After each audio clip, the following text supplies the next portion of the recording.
Episode 51 की शुरुआत वहीं से होती है जहाँ से हमारा पिछला एपिसोड खत्म हुआ था। तो पिछले एपिसोड में हमने देखा था कि सुसिन उसमिंग को फैंग की मौत के बारे में सब कुछ बता देता है, जिसे सुनकर उसमिंग को बिल्कुल भी विश्वास नहीं होता। इसके बाद सीन उन सभी लोगों पर जाता है। तब वो मिंग बोलता है, अच्छा तो तुम्हारे कहने का मतलब ये है कि वो फैंग, उसके साथी और चाइनिंग सिटी के वो 3 मास्टर सभी मिलकर उस गोंग से फाइट कर रहे थे। तो फिर ये बता वो बाकी के 2 मास्टर्स है कहाँ पर? तब सुसिन कहता है, अरे भाई मिंग, उन लोगों को काफी चोट लगी हुई थी, इसलिए वो रेस्ट कर रहे होंगे। फिर वह मिंग अपने आदमी से कहता है, अरे सुन खागड़, जा जाकर अपने किसी आदमी को भेज और उनसे जाकर फैंग के बारे में पूछताछ कर। और हाँ, ये ध्यान रहे कि उन दोनों से सेपरेटली पूछना है। फिर वो सुसिन से पूछता है, हाँ तो भाई सुसिन, तो उस क्लॉकमैन और फैंग की बॉडी कहाँ पर है? तब सुसिन कहता है, अरे भाई वो सारी बॉडी वही अंडरग्राउंड में ही पड़ी होगी। फिर वह मिंग कहता है, तो भाई सुसिन, जल्दी से हमें उस जगह पर ले चल जहाँ ये सब इंसिडेंट हुआ था और हमारे लोगों की डेड बॉडी ढूंढने में मदद कर। तब सुसिन सोचता है, ये आदमी सच में बहुत ही चालाक है। अगर आज मैंने इसे कैसे भी करके धोखा दे दिया तो फिर मैं आसानी से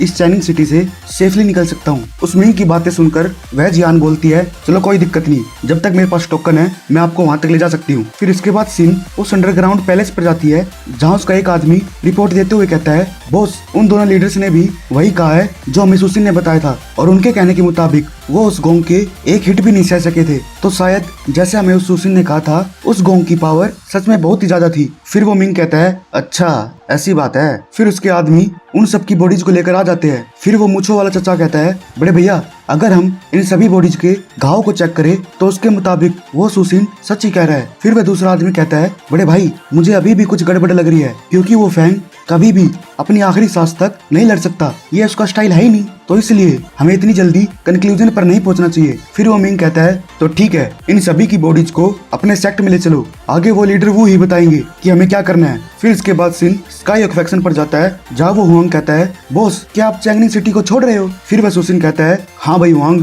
मुझे ये चाइनिंग सिटी छोड़नी ही पड़ेगी, क्योंकि मैंने इस मैटर को टेम्परेरी कवर किया हुआ है, बट सच तो यही है कि मैंने ही उस फैंग को मारा है। और जब वो वरदान सेक्ट के लोग उसकी बॉडी के घाव को एग्जामिन करेंगे तो उन्हें इजीली पता चल जाएगा कि मैंने उन्हें झूठ बोला था। तब वह हुआंग कहता है, पर बॉस, आपके जाने के बाद स्काई एक्सपेक्शन का क्या होगा, और सबसे इम्पोर्टेंट आपकी सिस्टर का क्या होगा? तब वह सुसिन कहता है, ये स्काई एक्सपेक्शन अगर जैसा चल रहा है वैसा ही चलेगा तो इस चाइनिंग सिटी में तब तक ये पावरफुल फैक्शन रहेगा। और अगर मेरी सिस्टर की बात है तो मैंने ऑलरेडी उसे मिस जियान के साथ एलिगेंट सेक्ट में भेज दिया है, तो मिस जियान के रहते वहाँ पर उसे कोई दिक्कत नहीं होगी। फिर वह हुंग कहता है, बॉस, ये सब तो ठीक है, पर आपके जाने के बाद हम करेंगे क्या? तब वह सुसिन कहता है, अरे छोटे, मैं समझ सकता हूँ कि तू क्या कहना चाहता है, तो तुम दोनों मेरी बात ध्यान से सुनो। तुम ओल्ड हुआंग अभी स्ट्रेंथ के मामले में बहुत ही वीक हो, तो मेरे जाने के बाद ये ली हुआई यहाँ का नया लीडर होगा और तुम ओल्ड हुआंग इस फैक्शन का एक्चुअल काम संभालोगे। और वो ली किंग, जिसे हमने पहले कमांडर बनाया था, उसके पास जबरदस्त कल्टीवेशन टैलेंट है, तो वो हमारे सेक्ट में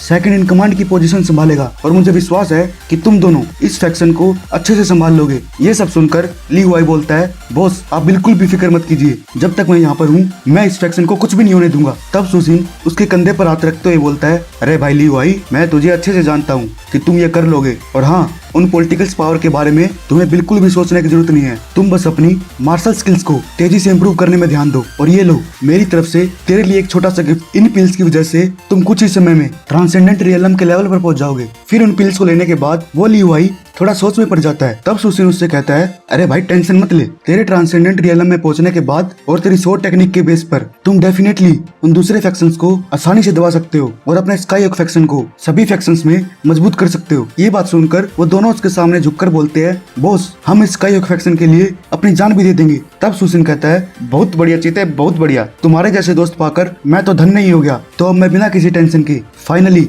यहाँ से जा सकता हूँ। इसके बाद सीन वरदान सेक्ट पर जाता है जहाँ वो मिंग उसके सामने झुककर बोलता है, मास्टर वू, हम आपका ही इंतजार कर रहे थे, आप फाइनली आ ही गए। तब वह वू कहता है, अबे मूर्खो, कहाँ है उस फैंग की बॉडी? फिर वो मिंग कहता है, मास्टर वू, हमें माफ करना, आप यहाँ नहीं थे इसलिए हम कोई भी डिसीजन नहीं ले पाए थे, तो हम उन सभी बॉडीज को यहीं पर ही ले आए। फिर वह वू उन सभी की बॉडीज को देखकर बोलता है, अरे मिंग बेटा, इधर आइए जरा। तब वह मिंग आकर डरते हुए बोलता है, मास्टर वू, क्या दिक्कत हो गई? फिर उसके कुछ आगे बोलने से पहले वह वू उसे मार मार कर हालत खराब कर देता है। तब वह मिंग कहता है, मास्टर, आखिर मैंने किया क्या है? तब वह वू कहता है, कल वो तुम्हें जो लौंडा मिला था वो सुसिन, उसने तुम्हें ये बोला था कि वो फैंग और वो क्लॉकमैन आखिरी सांस तक उस गोंग से लड़ते रहे थे। तब वो मिंग कहता है, हाँ मास्टर वू, बिल्कुल सही, यही बोला था उन्होंने, और हमने उनके घावों को चेक भी किया था और वो वैसे ही थे जैसे उसने कहा था। फिर वे वू कहता है, तुम सच में पत्थेटिक हो। क्या तुम लोगों ने अपने लेवल पर उसकी बॉडी को ढंग से चेक करा भी था? क्या तुम्हें ये लगता है कि वो फैंग अपने नौकरों के लिए अपनी लाइफ रिस्क में डाल सकता है?